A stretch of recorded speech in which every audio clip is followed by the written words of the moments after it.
ரொம்ப நாள் பார்த்த எக்ஸ்பீரியன்ஸ் இப்போ இருந்துச்சு. ரொம்ப நாள் கழிச்சு ஃபஸ்ட்டு திரும்பி பார்க்கணும். சின்ன வயசில் வந்தது இப்போ திரும்பி வந்திருக்கு. ரொம்ப ஹாப்பியாக இருக்குது. தளபதி என்ட்ரன்ஸ்லாம் மாசாக இருந்துச்சு. எல்லாம் கூஸ் பம்ப்ஸ் ஒரு விஷயம். அந்த டிவியில் பார்த்து விஜய் டிவியில் இப்போ திரும்பி போனால் கூட பார்ப்போம் ப்ரோ. அத்தனை வாட்டி பார்க்கலாம் ப்ரோ. அவ்வளோ சூப்பராக இருந்துச்சு. மெயினாக ஃபேன்ஸோட பார்க்குறப்ப ரொம்ப வைப்பாக இருந்தது.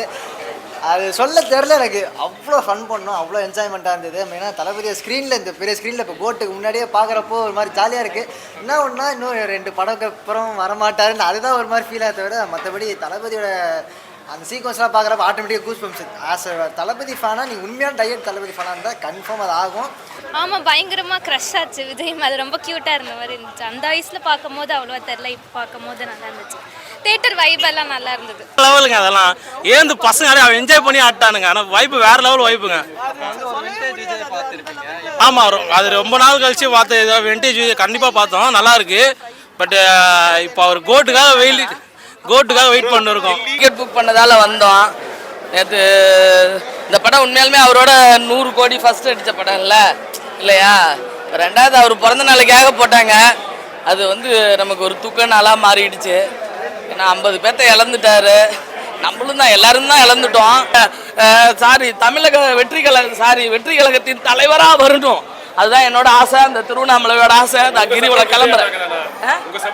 அதுக்காக தானே நான் பேட்டியே கொடுக்க வந்தேன். நல்லா இருக்கு. கில்லியோட கம்பேர் பண்றப்ப அவ்வளோ இதுவா இல்லை. நல்லா தான் ஓகே. எதிர்பார்த்த அளவுக்கு இல்லை ரெஸ்பான்ஸ். நான் கில்லி அளவுக்குலாம் எதிர்பார்த்தேன், அவ்வளோ கூட இல்லை. அது கஷ்டமாக தான் ப்ரோ இருக்கு. இருந்தாலும் என்ன பண்ணுறது, தளபதி நல்லது பண்ணணும்னு நினைக்கிறாரு. வந்தால் நல்லது தான். ஒரு சீனு தான் எல்லா சீனுமே கூஸ் பம்ப்ஸ். இது வந்து 2012 ரிலீஸ் ஆன படத்தை இந்த 2024 பார்க்கும்போது அது எக்ஸைட்மெண்ட்டாக வேற இருக்கும். எல்லாரும் மிஸ் பண்ணாதீங்க, எல்லாரும் வந்து பாருங்க. ஹாப்பி பர்த்டே தளபதி. எப்படி பாக்குறீங்க ப்ரோ? 2 படம் தான் தலைவர் பண்ணுவான்னு சொல்லிருக்காரு, எப்படி பாக்குறீங்க? பரவாயில்ல ப்ரோ, அதே போதும் ப்ரோ. ஜீரணம் பண்ணிட்டு பார்க்கணும், வேற வழி இல்ல ப்ரோ.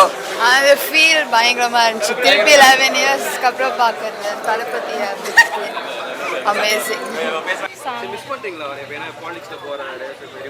ஆமாம் ஆமாம், கண்டிப்பாக. நாங்கள்லாம் பயங்கரமான விஜய் ஃபேன்ஸ். ரொம்ப மிஸ் பண்ணுறோம். பயங்கரமாக கத்திட்டு இருந்தாங்க எல்லாரும். எனக்கு கத்தி தொண்டெல்லாம் வலிக்குது. பயங்கரமாக கத்திட்டு இருந்தாங்க எல்லாரும். செம்ம வைபாக இருந்துச்சு, நல்லா இருந்துச்சு. கில்லி வேற ஜானர் மூவி. ஆனால் எனக்கு பிடிச்ச வந்து கில்லி ரொம்ப பிடிக்கும். எனக்கு வைப் எப்படி சொல்கிறேன்னு தெரில. ரெண்டும் ஓகே தான், நல்லாயிருக்கும். இன்ட்ரெஸ்ட் பார்க்கலாம். அதுவும் நல்லாயிருக்கும், இதுவும் நல்லாயிருக்கும். ரெண்டுமே மாஸ். அவ்வளோதான், மாஸ் படம் தான். ரொம்ப நல்லா இருந்துச்சு படம். ரொம்ப நாள் கழிச்சு பார்த்தது, தேட்டரில் பார்த்தது ஜாலியாக இருந்துச்சு. ஆமாம், அது அவர் மனசு நல்ல மனசு, அதனால போய் பார்க்குறாரு. அதெல்லாம் தப்பு இல்லை. யாரை ஆட்சியில் இருக்கவங்களே பார்க்குறாங்களான்னு தெரில. ஆனால் இவர் போய் பார்க்குறதே பெருசு. ஆனால் இதுக்கும் நொட்டம் நல்ல சொல்கிறதுக்கு நிறைய பேர் இருக்கிறானுங்க. அடுத்த வருஷம் கட்சி வரதுக்காக தான், அடுத்த வாட்டி கட்சி வரதுக்காக மீட்டிங் பண்ணி பார்ப்பாரு அப்படின்னு. அதெல்லாம் ஒன்றும் இல்லைங்க. யாராக இருந்தாலும் எங்கள் தளபதி வந்து பார்ப்பாருங்க. அதெல்லாம் நேற்று போய் தலைவர் டிகே தலைவர், அதாவது தளபதி போய் பார்த்தப்ப ரொம்ப ஃபீலிங்காக இருந்துச்சு. நான் கூட வீடியோ போட்டிருக்கேன், பாருங்கள். இருந்தாலும் நம்ம இவ்வளோ எதிர்பார்க்கல. ஏன்னா 50 பேர் அங்கே செத்து போயிட்டாங்க. நம்ம என்னத்தை போய் கொண்டாட போகிறோம், கரெக்டுங்களா?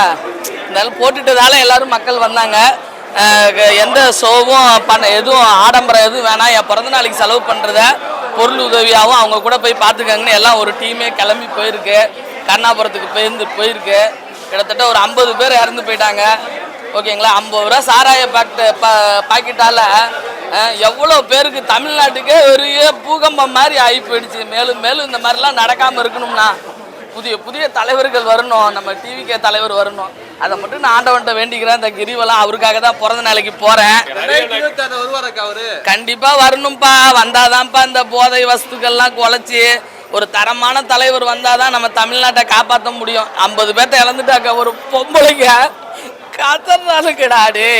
உங்களுக்குலாம் அழுக வராதுடா, பொம்பளைடா. நான் பெத்தவங்களுக்கு தான்டா தெரியும் அந்த பிள்ளையோட பாசம். அந்த ஊரே அழுகுதுடா. 21 பேரை ஒரே இடத்துல வச்சு புதைச்சிருந்து எரிக்கிறாங்க. அடமல்லடா. நேற்று 7 பேர்த்த புதைக்கிறாங்கடா. ஊரே அழுவுதுடா, உலகமே அழுவுதுடா. தமிழ்நாடுன்னா யாரு, நம்ம எவ்வளோ பெருமையாக வாழ்ந்துக்கிட்டு போதே வாயில் எவ்வளோ பெருமையாக சொல்லிக்கிட்டு இருந்தேன். இன்னைக்கு 50 பேர்த்த வந்து நம்ம பறி கொடுத்துட்டு அழுகுற நாளாகி போயிடுச்சு. அவர் பிறந்த நாள் அவர் உண்மையாலுமே மறக்க மாட்டாரு. அடுத்த பிறந்த நாளைக்காவது நல்லது நடக்கணும். 2026 சீக்கிரம் பிறக்கணும்டா. ஓட்டு 2026ல பார்த்துக்கலாம். ஐயோ எனக்கு பாலிடிக்ஸ் எல்லாம் தெரியாது. அதுதான் சொல்றேன் கண்டிப்பா நாங்க தாங்க 2026 நாங்க தாங்க, வேற யாருமே கிடையாதுங்க. எல்லாரையும் கோலி வச்சு விட்டு போயிட்டே இருக்கோம் தான். நாங்க 26க்கு நாங்க தான். அது வந்து எப்படி சொல்லணும்னா அவங்க ரசிகர்கள் வந்து சுகந்தி அக்கா டவுன் சாரி அப் டவுன் அப்படின்னு கத்துவாங்கல்ல, சுகந்தி அக்கான்னு கத்துவாங்கல்ல, அப்படி கூப்பிட்டா அண்ணனே கூப்பிட்டாதான் நான் போவேன்.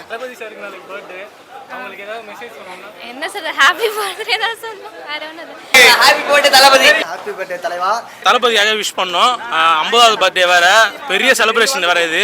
ஆனால் இன்னும் எதிர்பார்த்தோம், இங்கே கொண்டாட விடல. ஆக்சுவலாக பர்த்டே விஷஸ் மட்டும் சொல்லுங்க. ஹாப்பி பர்த்டே தளபதி அண்ணா. அவர் அண்ணான்னு சொல்லி தான் எங்களுக்கு பழக்கம். வேற லெவல். நல்லா இருங்க.